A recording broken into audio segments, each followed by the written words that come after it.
Hello, fellow actor and actress. Welcome to lesson number 2. How actors see the power of your right brain. Did you know you can see with your right brain? In fact, did you know also, according to Psychology Today, words are abstract and rather difficult for the brain to retain, whereas visuals are concrete and as such more easily remembered. Now let's think about just for a moment Sesame Street. Sesame Street gives visuals, don't they? Along with words, of course, but they always put shapes and figures and symbols to reinforce the words so that children will learn. And this occurs mainly in our formative years, although I do like Sesame Street to this day because of what it teaches and how it molds us into creative beings. Now you may say, David, I thought this was about how an actor sees the power of the right side of your brain. It is, and to be totally honest, aren't we little kids at heart? When we want to perform in front of an audience, in front of a camera for all to see? Me! Of course we do. So allow me to show you something to further prove my point that we learn by visuals. We see on the right side of our brain. They may take our lives, but they'll never take our freedom. You know where that's from? I have a feeling you do, and so do I. But isn't this kind of boring? I mean, what if that's all we saw on the screen were words? That wouldn't be very exciting. That would be kind of boring and kind of abstract. So let's add a popular image, shall we? Now all of a sudden with an image, there is emotion, there is energy flowing out of the screen. You remember those images from that movie. And if you haven't seen that movie, you should see it. But what does it add? What does this image of Mel Gibson add to the words? It adds excitement, it adds emotion, it adds an image that is forever in our subconscious. Now that I've given you some things to image about, not think about, let's go to the script. Have you seen Braveheart 1995 with Mel Gibson? If you have, you remember this scene. Let's read it together. The Scottish warriors turn their backs to the English and drop their kilts. They moon them, their butts are out, and they're smacking them and screaming, woo! And just smacking their butts, big butts, little butts, pale butts, butts. The English get angry and shoot arrows, but the butts are still there. Butts are everywhere, butts! And then someone in the cast addresses Mel, and they write, Mel, is this necessary? Now, you can picture this scene, can't you? Even if you've never seen the movie, you have an idea of what's going on. This is the power of your right brain. Now, what is the premise of this whole lesson? If you want to become a successful actor and get paid doing what you love to do, memorizing lines is not as hard as what you may imagine. Notice what I said? Imagine. The word image comes from the word imagine. So when you're reading a script, don't worry about the words. Don't worry about memorizing the words. Get the visual. What is the character feeling? How are they moving? Because not all scripts are going to lend images to you because they might never have been produced before. So therefore your imagination has to kick in. Your right brain kicks in. Words are images.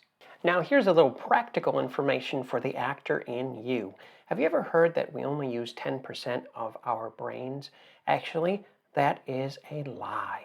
Look over here, what's behind me right now. Conscious mind is 10%. It analyzes, thinks and plans, and it has a short-term memory. Agreed? But your subconscious mind, the storehouse of your brain, the storehouse of your life that stores memories and experiences, it contains 90% of your life. Long-term memory, emotions and feelings, habits, relationship patterns, and addictions, involuntary body functions, creativity, developmental stages, spiritual connection, and intuition. So if you ever hear the term again, oh, we only use 10% of our brain, that is false.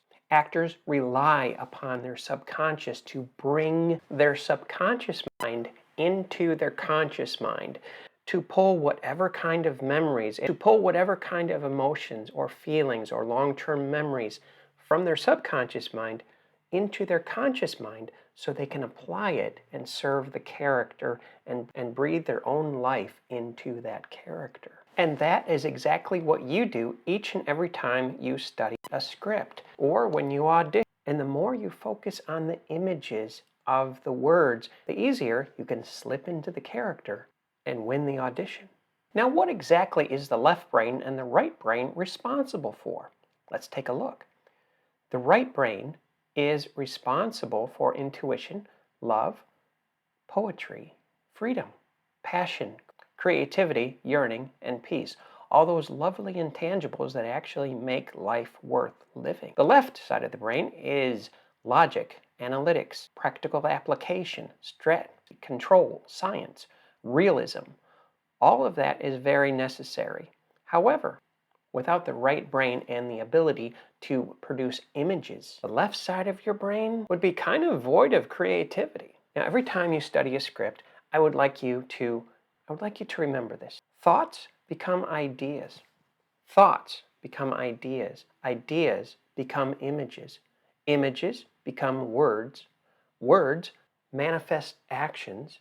Actions become results. And results become a lifestyle or a part of your life. Now you might say, David, this is all well and good and very fundamentally interesting, but what does this have to do with acting or representing a character in a play or a movie? It has everything to do with it because acting is 80% psychology and 20% action. If you don't have believability combined with your imagination, you can't bring things to reality.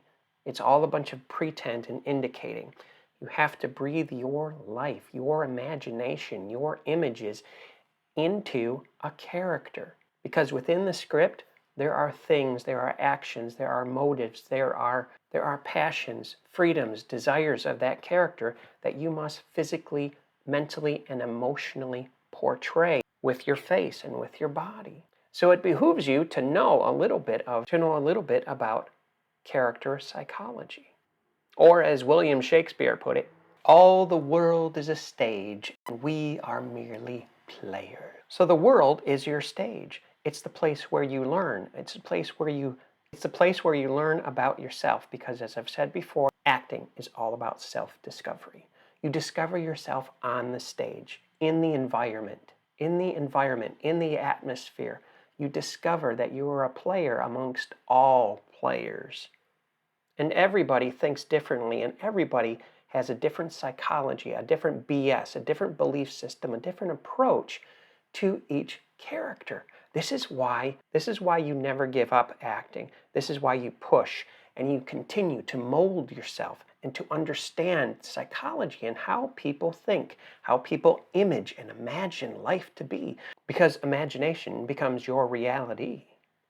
Now, just as Braveheart had a dream, they can't take my freedom, you also have dreams, don't you? You have dreams of becoming a great actor, a professional actor, and getting paid doing what you love to do. However, you do live in the day-to-day world, so I'm going to give you some homework that I would like you to do as your coach, and I hope that you do it.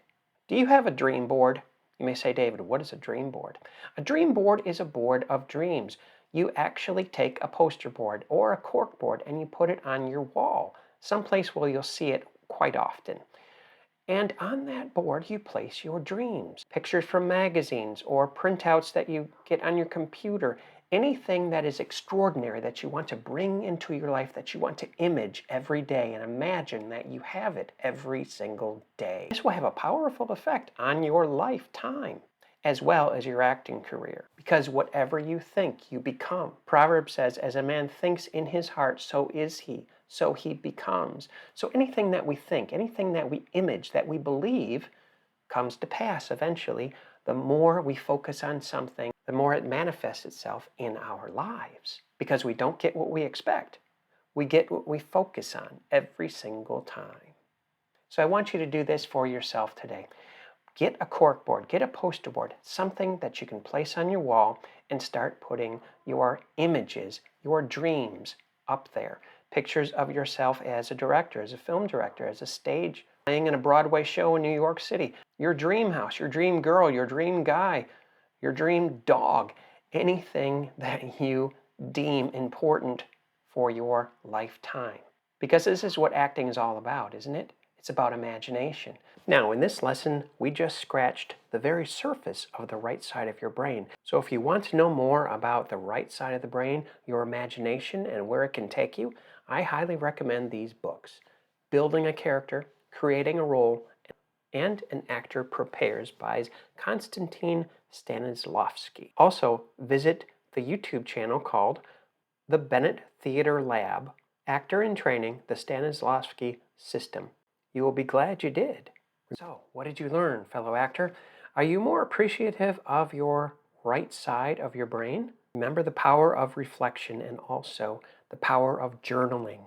I hope you're journaling and taking notes, because this is how the lessons get into your brain. All successful actors, all professional actors journal. Journaling is very, very important. I will see you in the next lesson.